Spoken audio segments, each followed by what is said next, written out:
North Korea's tests are a threat to international peace and stability. It's a global threat and requires a global response. 국제사회의 평화와 안정에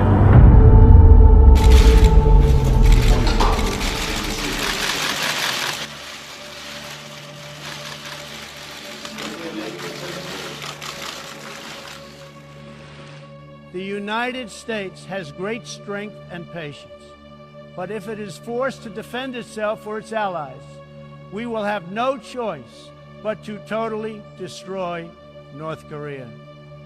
Rocket Man is on a suicide mission for himself and for his regime. The United States is ready, willing, and able, but hopefully this will not be necessary.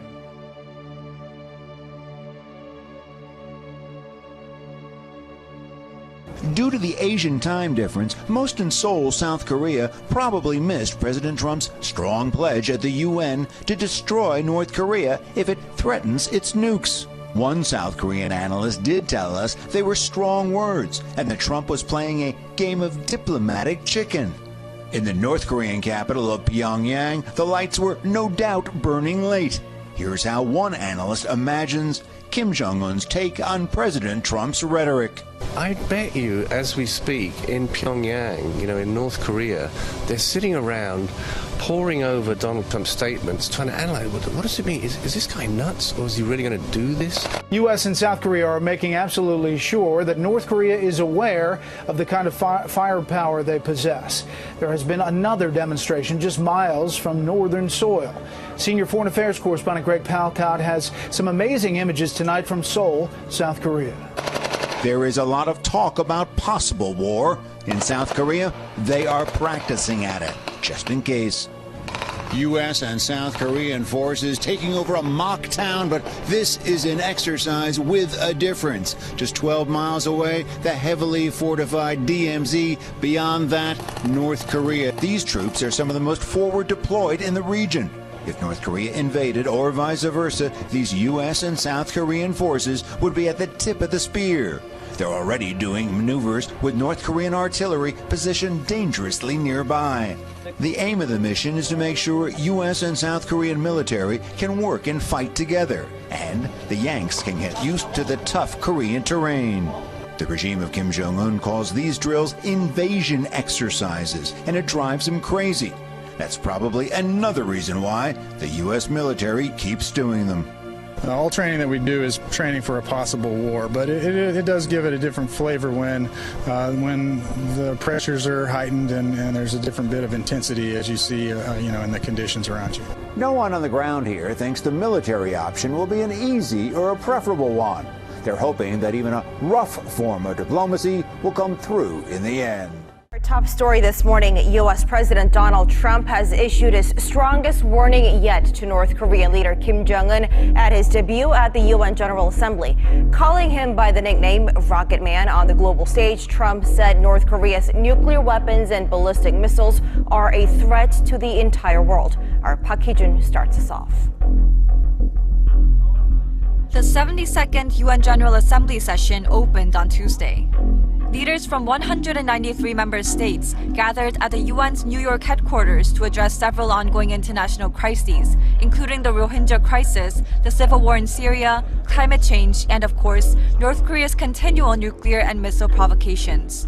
The highlight was, as expected, US President Donald Trump's keynote speech at his first appearance at a General Assembly session since his inauguration in January. In a wide-ranging speech where he hit out at Iran and Venezuela, President Trump reserved his sternest words for the leadership in Pyongyang. He said that, if necessary, the U.S. would totally destroy North Korea to defend itself and its allies. The United States has great strength and patience, but if it is forced to defend itself or its allies, we will have no choice but to totally destroy North Korea. Rocket Man is on a suicide mission for himself and for his regime. The United States is ready, willing, and able, but hopefully this will not be necessary. He went on to emphasize the importance of UN member nations working together to isolate the Kim Jong-un regime. President Trump also thanked members of the UN Security Council, specifically China and Russia, for their votes in favor of the toughest ever UN resolution on Pyongyang for its most recent nuclear test. Although Pyongyang will have heard President Trump's comments loud and clear, the North Korean diplomats in New York weren't in the room to hear them as the North's UN ambassador left his seat prior to Trump's arrival. Following the speech, South Korea's presidential office issued a statement saying it's evident the new U.S. administration sees the North Korean nuclear issue as highly important. The top office also said Trump's remarks confirmed that the strongest possible sanctions are the only way to denuclearize the rogue regime. В силу принятия каких-то санкций Северная Корея откажется от того курса, который она взяла на создание оружия массового уничтожения. Вот для меня санкции любого рода в данном случае уже являются бесполезными и неэффективными. Да, они, как я вчера сказал одному из своих коллег, траву будут есть, понимаете? Но не откажутся от этой программы, если не будут чувствовать себя в безопасности. Kim Jong-un has declared he will achieve his goal of building a nuclear weapons arsenal despite international efforts to stop him. As tension mounts, U.S. troops are training for a worst-case scenario situation where they will have to react at a moment's notice. Ron Allen reports from South Korea. North Korea threatening to test still more weapons of mass destruction after a beaming Kim Jong-un watched the latest missile launch. He's vowing to create a military equilibrium with the U.S. Ozan Air Base, just 50 miles from the border, home to many of the 28,000 U.S. military personnel in South Korea, remains on a constant state of alert. That bright light piercing the clouds, a top-secret U-2 spy plane returning to base.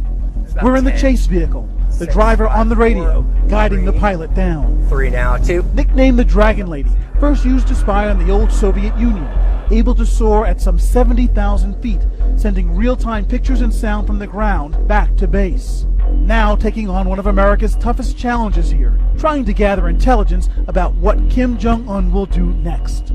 How is it different now than under normal circumstances? We're busier now than we've ever been. Do you get calls from family, friends? Do they ask you what's going on? We do, especially family back home in the States who are seeing kind of what's going on in the media. They call concerned, but for us here, really our daily operation, our daily job is just to be ready. Captain Drew Taylor of Newtown, Connecticut, who flies this supersonic F-16 fighter jet, would be among the first to respond to an attack. He says he can get from his bunk into the skies in less than 5 minutes. We are constantly training that every single sortie that we do could be our last training sortie, and we may be going to war after that. And you really feel that? We do. Different. Occasionally, a break from the intensity. Every returning U-2 pilot gets a hero's welcome after the standard, grueling, 10-hour solo mission. How was it? Great. Our conversation interrupted. Sorry to interrupt. The pilot off to a confidential debriefing, while across the sprawling base, practically edging enemy territory, constant readiness for whatever they're called on to do. Ron Allen, NBC News, Ozan Air Base, South Korea. Following on the heels of President Trump's call for a sharp increase in military spending to deal with threats like North Korea, the U.S. Senate has approved a mammoth defense policy bill for 2018. Now, the bill authorizes the Pentagon's budget for next year and sets guidelines on how the money is spent. Kim Hyo-sun reports. The U.S. Senate has overwhelmingly passed a roughly $700 billion defense policy bill for the next fiscal year, backing President Trump's call for a bigger and stronger military. The amendment to the National Defense Authorization Act, which authorizes an $81 billion on-year increase in defense budget, was passed with 89 votes in favor and just 8 votes against.